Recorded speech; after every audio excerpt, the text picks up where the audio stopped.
बिस्मिल्लाहिर्रहमानिर्रहीम। अस्सलाम वालेकुम नाजरीन, मैं हूं हाफिज मोहम्मद हमजा और आप देख रहे हैं HM न्यूज़। अफगानिस्तान में तालिबान अपनी हुकूमत बनाने के लिए मुतहर्रिक हो गए हैं। तालिबान की सुप्रीम कौंसिल का इजलास हफ्ता से लेकर सोमवार तक जारी रहा, जिसका ऐलान तालिबान तर्जुमान ज़बीहुल्लाह मुजाहिद ने अपने ट्विटर के जरिए किया। उन्होंने ये बताया कि सुप्रीम कौंसिल का इजलास तालिबान के अमीर मुल्ला हैबतुल्लाह अखवंदज़ादा के ज़ेर सदारत 3 दिन तक जारी रहा, जिसके बाद वहां पर बड़े बड़े फैसले किए गए हैं। सबसे बड़ा जो फैसला किया गया है वो ये किया गया है कि अब जो तालिबान की हुकूमत बनेगी अफगानिस्तान में, उसमें खवातीन को भी नुमाइंदगी दी जाएगी। इससे पहले जब तालिबान बरसरे इक़्तिदार आए थे तो उस वक्त खवातीन को कोई किसी किस्म का भी काम करने की इजाज़त नहीं थी हुकूमती ओहदों के ऊपर।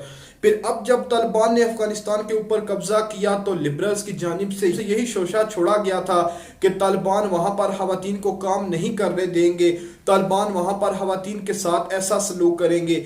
लेकिन अब तालिबान ने खवातीन को हुकूमत के अंदर भी काम करने की इजाज़त दे दी है। इसके अलावा तालिबान ने खवातीन को स्कूल में पढ़ने पढ़ाने की हर किस्म के काम करने की इजाज़त दे रखी है। तालिबान के तर्जुमान ज़बीहुल्लाह मुजाहिद ने यह कहा है कि हम यहाँ पर बहुत जल्द ओहदे जो हैं वो ऑर्गेनाइज कर देंगे, बता देंगे कि किस ओहदे पर कौन सा बंदा फाइज होगा। तो इसके लिए हम मशावरत कर रहे हैं और हमारा एक आध इजलास मजीद होगा। दूसरी जानिब अमेरिका ने यह कहा है कि अफगानिस्तान की फौज और अशरफ गनी ने अमेरिका को बहुत ज़्यादा मायूस किया है। हमें बिल्कुल भी अंदाज़ा नहीं था कि अशरफ गनी इतना जल्दी भाग जाएगा अफगानिस्तान से। उनका यह कहना है कि हमने अफगानिस्तान के फौज के ऊपर अरबों डॉलर लगाए, हमने अशरफ गनी से बड़ी उम्मीदें वाबस्ता कर रखी थी, लेकिन अशरफ गनी बिल्कुल भी तालिबान के आगे एक मिनट के लिए भी ना डट सके और वो यहाँ से भाग गए, जिसके बाद हमें यहाँ पर शिकस्त का मुंह देखना पड़ा। तो अब अफगानिस्तान में तालिबान अपनी हुकूमत बनाने के लिए मुतहर्रिक हो चुके हैं। जो दूसरी खबर सामने आई है वो पाकिस्तान से है। बताया जा रहा है कि शहबाज शरीफ के ज़ेर सदारत नून लीग की पार्टी का एक अहम इजलास हुआ। उस इजलास में पार्टी के सीनियर रहनुमाओं ने शहबाज शरीफ से ये कहा कि मियां साहब अब बहुत ज़्यादा देर होने लगी है, यानी कि अब हमने अगर कोई कदम ना उठाया या आपने पार्टी को ना संभाला तो फिर तारीख में नून लीग का नाम लेने वाला भी कोई नहीं बचेगा। उनका यह कहना था कि वोट को इज्जत दो वाला बयानिया बिल्कुल दुरुस्त है, लेकिन उसके साथ साथ कोई अमली काम भी करना चाहिए ताकि पाकिस्तान की अवाम जो है उनके दिलों में नून लीग दोबारा जाग सके और अगले इलेक्शन में नून लीग वाजिब बरतरी हासिल कर सके।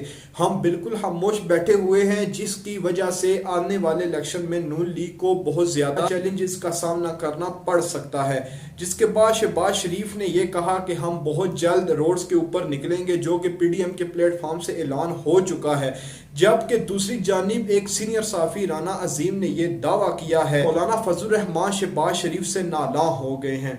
उन्होंने नवाज शरीफ से इसकी शिकायत भी की है। शहबाज शरीफ की नवाज शरीफ ने यह कहा मौलाना साहब से कि आप सितंबर के अवाखिर में इस्लामाबाद की तरफ रुख करें, लॉन्ग मार्च करें। जिसके मुकाबले में फिर मौलाना फजलुर रहमान ने यह कहा कि ऐसे नहीं होगा, पहले आप मेरे साथ बैठकर बात करें, मुझे कुछ यकीन दहानियां कराएं, फिर हम उसके बाद रैलियां निकालेंगे। मौलाना फजलुर रहमान इससे पहले पीपल्स पार्टी के डसे हुए हैं, तो इस वजह से वो कदम फूंक कर रख रहे हैं। राना अजीम ने यह भी कहा कि नून लीग भी अब इस्तीफे देने से कतरा रही है, जिसके आपने देखा कि बिलावल भुट्टो ने कल एक तनकीदी जुमला भी बोला नून लीग के ऊपर कि PDM के वो लोग जो कि मेंबरान असम्बली हैं वो जल्द अज जल्द मुस्ताफी हों, यानी कि वो खुद तो बाहर हो गए हैं, अब वो तनकीद कर रहे हैं PDM के ऊपर। तो अब ये हालात चल रहे हैं PDM के अंदर। मौलाना फजल रहमान शहबाज शरीफ से नाला हो चुके हैं। शहबाज शरीफ को पार्टी की आदत ये कह रही है कि अब आप पार्टी संभालें, जबकि दूसरी जानिब जो शहबाज शरीफ ने एक कौमी हुकूमत बनाने का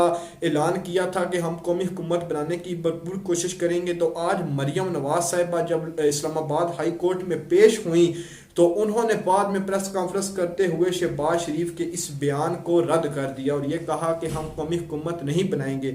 जबकि शाहिद खान अब्बासी जो कि नून लीग के सीनियर रहनुमा हैं, उन्होंने भी शहबाज शरीफ के इस ऐलान को रद्द कर दिया है और ये कहा है कि हम किसी किस्म के भी कोई ऐसी कौमी हुकूमत बनाएंगे, ना किसी ऐसी कौमी हुकूमत का साथ देंगे, ना हिस्सा बनेंगे। बहुत शुक्रिया। खुदा हाफिज़।